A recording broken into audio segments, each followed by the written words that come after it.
Olá, bom dia, bom dia! Começando mais uma manhã, mais um encontro matinal aqui no Projeto 626.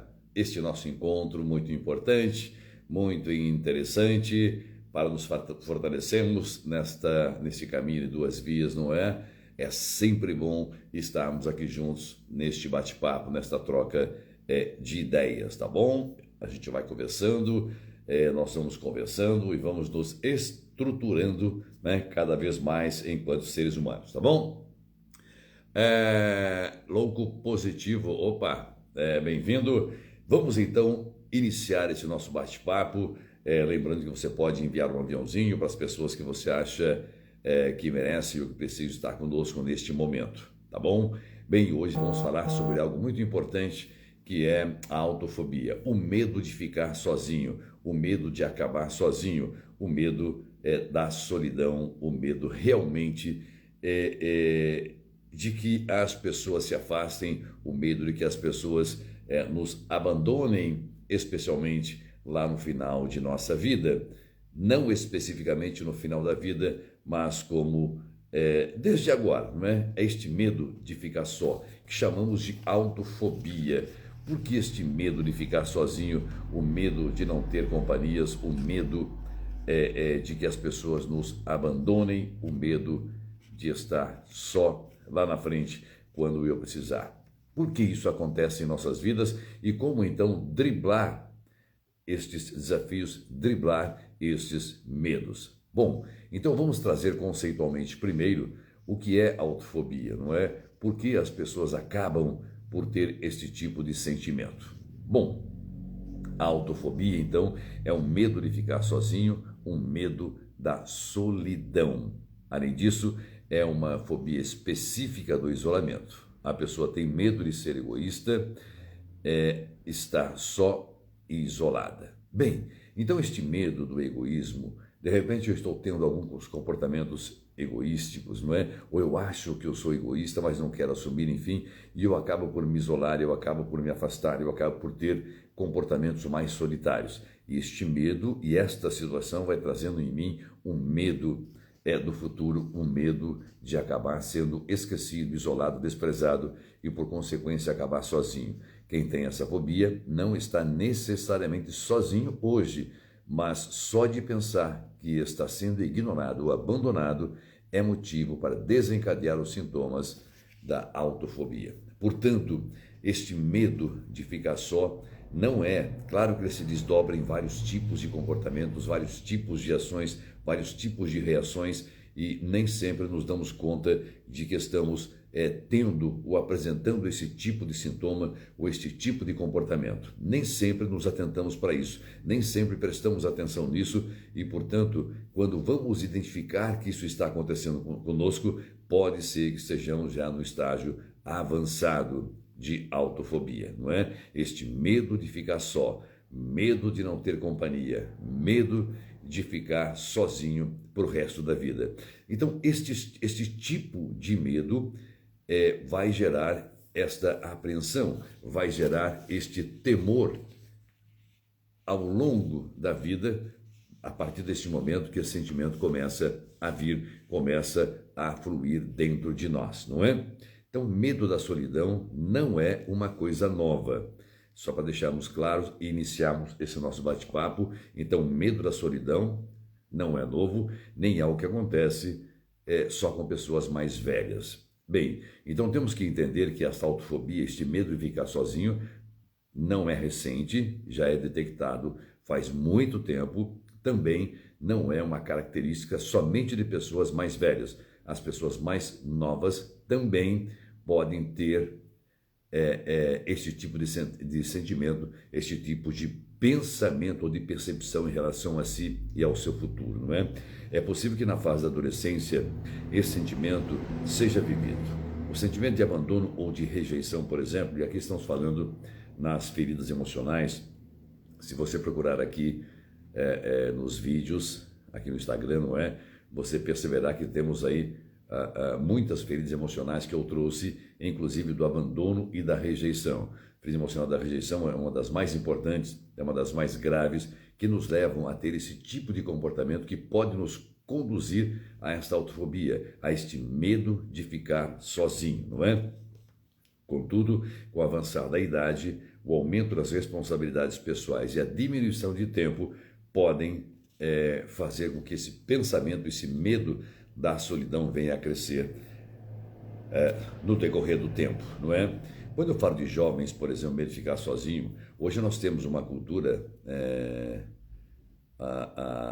de que o celular, as redes sociais, eu tenho X mil amigos nas redes sociais, 1000 contatos no Zap, no Facebook, no Instagram, enfim, não importa, mas que na verdade, em certos momentos, quando está em casa, sozinho, e que ele reflete que precisa de pessoas, de um abraço, de um carinho, de uma ternura, de um ombro para chorar, percebe que está sozinho, que não tem estas pessoas. Estes 5 mil, 10 mil, 15 mil, 100 mil seguidores não passam de seguidores, não passam de fãs que estão lá fora e não estão preocupados realmente com você. Então, este tipo de comportamento, este tipo de medo pode sim agravar este estado de autofobia, não é? Silamar, também muito bom dia para você. Bom, quais são alguns desses sintomas da autofobia? É importante nós trazermos para nos entendermos, para nos vermos dentro desta situação, não é? E é claro que um desses sintomas não quer dizer que eu esteja vivendo um quadro de autofobia, um medo de ficar sozinho. Claro que não, mas há situações que combinadas podem nos levar, podem nos remeter a este temor, tá bom?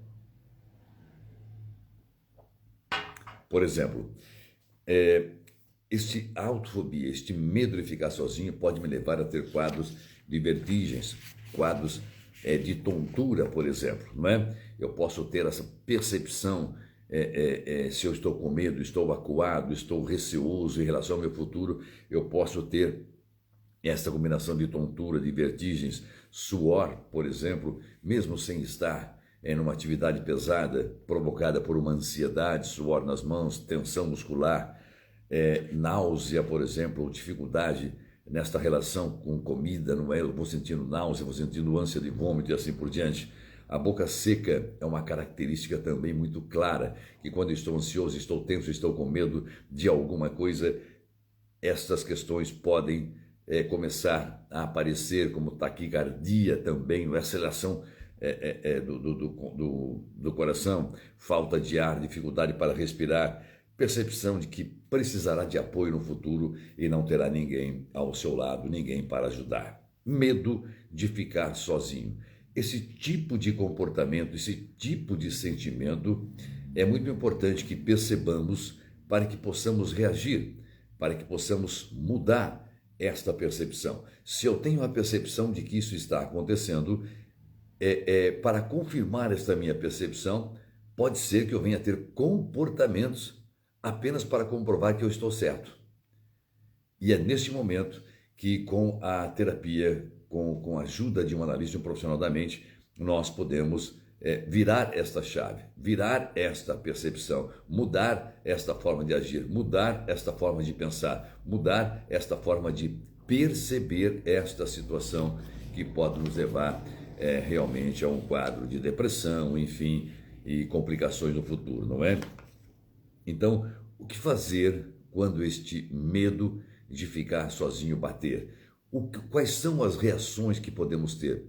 Quais são os comportamentos que podemos mudar para virar esta chave da autofobia, não é? Por exemplo, não se isole de tudo e de todos. Se eu estou com este sentimento de que estou sozinho, evidentemente eu estou me isolando das coisas, estou me isolando das pessoas, eu estou me isolando das relações interpessoais, eu estou me isolando, enfim, deste universo externo, extra eu, fora de mim. Então, se eu estou triste, mais ansioso ou mais angustiado com vontade de ficar sozinho, é exatamente contra isso que eu devo lutar. Não fazer isso, procurar pessoas para conversar, procurar coisas para fazer. Ah, Narciso, mas parece muito fácil você dizer isso, parece que é muito simples, parece que basta virar a página de um livro que eu já estou conseguindo. Não Não é fácil, evidentemente. Quem falou que enfrentar desafios é fácil? Quem falou que enfrentar as dificuldades é no estalar de dedos? Claro que não é, mas quando nós adquirimos a consciência de que isso está acontecendo conosco, é importante que mudemos esta forma de nos comportarmos, que mudemos esta forma de agir, porque senão as coisas tenderão a continuar do mesmo jeito, não é? Sônia, muito bom dia. Rosa, também muito bom dia. Bem, outra coisa importante para evitar a autofobia é tornar-se útil, criar atividades apoiando entidades filantrópicas, por exemplo. Se eu estou me sentindo sozinho, se eu vivo esta autofobia, se eu tenho medo de acabar sozinho, evidentemente eu tenho que me mover, eu tenho que movimentar-me para que este tipo de pensamento não se concretize. De que maneira? Eu tenho que me tornar útil, então. Se eu estou me sentindo isolado, me sentindo sozinho, medo de ficar sozinho, é porque, então, a minha percepção é de que as pessoas estão se afastando. Então, o que eu devo fazer é exatamente tornar-me útil, criar atividades, criar estas relações interpessoais e, evidentemente, apoiando entidades filantrópicas. Em todas as cidades tem, não é? Nós temos lá a Casa dos Velhos, Casa das Crianças, nós temos a PAI, temos tantas instituições, não é? Que nós podemos, então, nos tornarmos solidários. Ao fazer isso, estamos nos relacionando com pessoas, estamos oferecendo o nosso apoio, oferecendo a nossa ajuda e, consequentemente, esta relação interpessoal se fortalecerá. E a percepção de que eu estou sozinho, a percepção de que eu sou inútil, a percepção de que ninguém gosta de mim, tenderá a diminuir. E estes laços externos tenderão também a se fortalecerem cada vez mais e, por consequência, reduzindo este temor de acabar sozinho, não é? Esse acabar sozinho, eu não estou me referindo especificamente ou unicamente numa relação amorosa, marido e mulher. Não é especificamente sobre isso que estou falando, não é? Mas, porque se fosse somente isso, interrompe-se uma relação amorosa, eu posso iniciar outra relação amorosa, isso independe de idade. Mas é o medo do isolamento, de ficar sozinho em relação às pessoas, em relação também amorosa, mas a percepção, o sentimento de que ninguém mais gosta de mim, de que eu sou inútil e de que eu não sou mais produtivo, de que ninguém gosta de mim nas rodas de amigo, ninguém gosta de mim, me convida para nada e assim por diante, não é? Então tudo isso é importante sendo criativo, sendo inventivo, participando de ações sociais, por exemplo, de filantropia. Isso é muito bom. Cada vez mais percebemos pessoas com esse tipo de autofobia, com esse tipo de sentimento ou de percepção em relação a si mesmo, participando de ações sociais de entidades filantrópicas. Isso é muito importante. Outra coisa é sentir-me bem comigo mesmo, melhorando minha autoestima.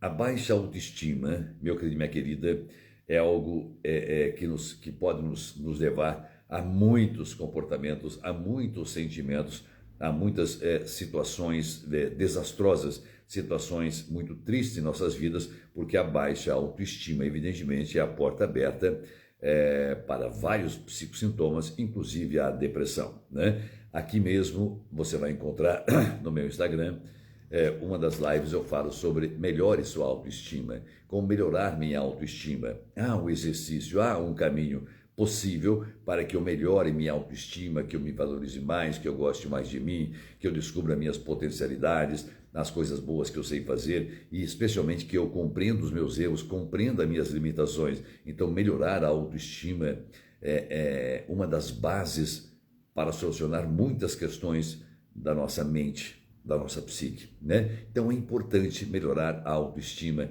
que eu me reconheça dentro de mim, reconheça minhas ações, reconheça minhas potencialidades, admita minhas limitações também. Isso é muito importante. Melhorar a autoestima é uma forma, é um passo, é um caminho também para sair dessa autofobia, para sair deste medo de ficar só, de acabar ficando sozinho, não é? Outra coisa, claro, evidentemente, em qualquer situação sempre haveremos de falar, profissionais da mente vão falar isso, nutricionistas vão falar isso, nutrólogos vão falar isso, tenha hábitos saudáveis. O próprio fato de eu ter hábitos saudáveis, evidentemente, vai acabar me remetendo, me lançando, me direcionando na relação interpessoal.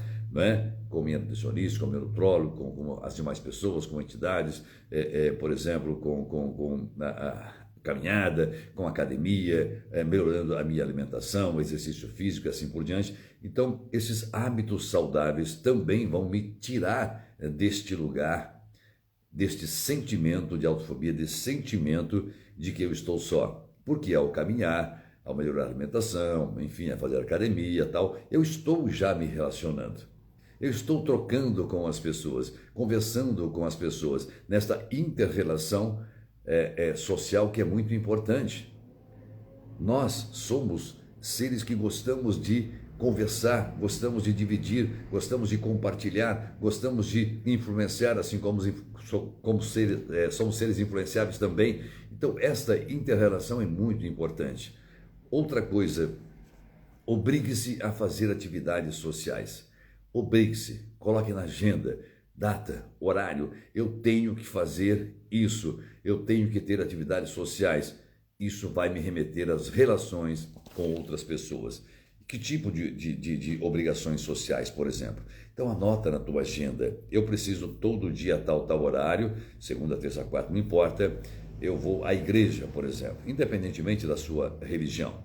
Então, se você tem esse hábito, se você obriga-se a dia X, tal horário, eu vou à igreja, ou dia X, tal horário, eu vou doar meio-dia ou um dia de serviço voluntário, seja na entidade tal, na escola tal, na creche tal, não importa onde, não importa, mas esta obrigação, quando eu obrigo-me a fazer alguma coisa, a relacionar-me com a sociedade, eu evidentemente estou saindo deste quadro da autofobia, desse quadro do medo de ficar sozinho, porque eu estou começando a me relacionar. Estou obrigando-me a ter atividades sociais, evidentemente saindo daquela escuridão da autofobia, não é? Rosa Cruzato, bom dia. Maria Henrique, bom dia também. Outra coisa importante é aprender a praticar atividades em grupo. Nós temos uma dificuldade muito grande hoje, minha querida, na sociedade contemporânea, que é a vida em grupo, conviver em grupo, atividades em grupo, trabalhos em grupo, discussão em grupo. Com o advento da tecnologia, nós estamos cada vez mais isolados. Então perceba que o medo de ficar só pode ser uma consequência do auto-isolamento em função da magia das redes sociais, da magia da tecnologia. Afinal de contas, tudo de que precisamos está na palma da mão. Eu começo a rolar o feed, eu começo a buscar, eu pergunto para o Google e ele vai me trazer todas as respostas. Isso me dá a impressão, me dá a sensação de autossuficiência. E eu vou provar para você que não temos autossuficiência. Não é possível que vivamos sozinho. Não é possível que queiramos que as coisas sejam resolvidas unicamente por nós. Porque não é assim que funciona. Vou falar da gregariedade daqui a pouquinho, da condição de gregariedade. Então, nós temos que perceber que esta relação, este auto-isolamento começa conosco mesmo. Só que com o passar do tempo, este abraço, este colo, este ombro, este carinho, esta troca, não é? Até aquelas discussões tete a tete, olho no olho, este arrostar, não é? Acaba fazendo falta. E aí que começamos a nos sentirmos sós, a nos sentirmos com esta autofobia, o medo de ficar sozinho. Eu já trouxe aqui também nas redes sociais, eu tenho 30 mil seguidores, 30 mil amigos nas redes sociais. Não, você tem 30 mil seguidores, 30 mil fãs, mas este convívio, este conviver, este abraçar, este ter o ombro, ouvir ou então escutar ou falar, é isto que vai caracterizar realmente este caminho inverso ao abandono, à autofobia. É importante então que nos conscientizemos disso. Pode ser que o medo de ficar só seja só uma consequência do meu próprio comportamento. E a ficha vai caindo ao longo de nossas vidas, percebendo que, meu Deus, por que eu fiz isso? Por que eu me isolei? Por que não me aproximei? Por que não amei? Por que não compreendi este outro? E agora estou me sentindo só. Maíra, também muito bom dia. Bem, praticar então atividades em grupo, não é? relacionar com as pessoas, mostrar-me útil e produtivo. Como eu posso fazer isso? Bem, no trabalho contemporâneo, a forma de trabalhar, é muito difícil nós termos um organograma verticalizado nas empresas. Nós percebemos hoje que a horizontalização é algo muito importante. Estou me referindo aqui à vida em grupo nas empresas. E quando falamos em horizontalização, nós falamos mais em conversação, falamos mais em equipe, falamos mais em troca de ideias, nós falamos mais em participação. O famoso brainstorming, não é? Aquela tempestade de ideia, todo mundo dando uma ideia. A participação, eu tenho que procurar ser mais participativo, eu tenho que procurar escutar mais este outro, falar mais, participar mais, não me auto-isolar, não temer esta rejeição. Então, para isso eu tenho que ser produtivo de alguma forma. Eu tenho que participar. Dias atrás eu conversava com um paciente e eu perguntei a ele se durante as reuniões da empresa ele falava sobre o que pensa e ele trazia, né, o brainstorming, o famoso brainstorming, que é a tempestade de ideias, não é? Ele dizia que depende de quem está do lado dele, depende de quem são as pessoas sentadas à mesa. Ele disse que se fossem todos iguais, não é? Ele não teria problema se tivesse ali uma questão hierárquica, um superior, um coordenador, enfim, um supervisor, ali um diretor, ele sente-se retraído e não fala sobre suas ideias, mesmo sabendo que a sua ideia, que a sua proposta, o seu pensamento pode solucionar aquela questão que está pendente naquela empresa, superar aquela dificuldade. Isso mostra realmente, então, que há uma dificuldade aí em relação a esta superioridade, a este superior. Podemos estar falando em rejeição, em complexo de Édipo, em castração, a imagem severa castradora do pai. Então são várias as questões que envolvem, que nos revelam que comportamentos do presente têm questões do passado.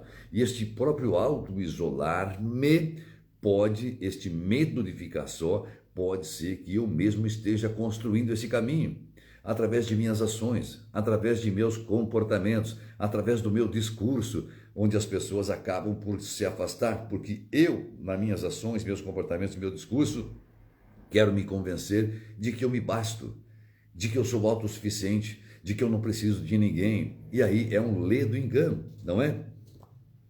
Nós, por exemplo, temos que aprender a procurar velhos amigos, por exemplo. Retornar aqueles momentos de alegria quando estou nesse sentimento. Eu posso fazer isso, essas reuniões com amigos, familiares e tal, retornando vários velhos hábitos, velhos amigos, as coisas do passado, revisitando lugares, revisitando pessoas, enfim, isso pode me tirar desse estado de autofobia, desse estado de isolamento, não é? É claro que se eu tiver comportamento que vai me isolar, quer dizer, se eu plantar a solidão, evidentemente eu colherei a própria solidão. Então, se minhas ações, minhas atitudes fazem ou fizerem com que as pessoas se afastem de mim, que me evitem, me repudiem, me desprezem, me reprovem, evidentemente eu estou plantando isso, eu estou criando uma situação para que as pessoas se afastem de mim. É difícil, às vezes, percebemos que eu estou sendo arrogante, prepotente, egoísta, vaidoso, extremamente arrogante, não é?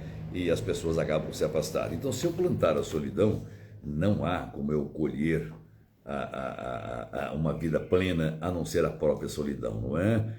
Nós colhemos exatamente aquilo que plantamos ao longo de nossas vidas. Então temos que entender que não podemos plantar a solidão. Outra coisa muito importante é parar de fingir que eu posso tudo sozinho. Não é verdade. Eu já trouxe aqui várias vezes e é sempre bom repetir para percebermos que isso se aplica em vários momentos de nossa vida, se não em todos os momentos de nossas vidas. Nós somos seres gregários, ou seja, vivemos em sociedade. Esta própria condição de gregariedade nos impõe uma interdependência. Perceba que nós precisamos do outro para tudo. Tudo o que eu produzo, tudo o que eu faço destina-se para o outro de certa forma. Tudo aquilo que eu preciso vem do outro. Eu preciso de roupa, eu preciso de comida, eu preciso da energia elétrica, eu preciso de água, eu preciso... Tudo o que eu preciso vem do outro.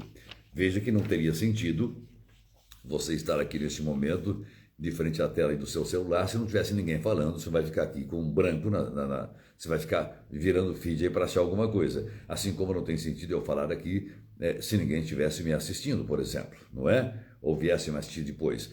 Então, há uma interdependência. Nós somos seres gregários. Nós vivemos em sociedade.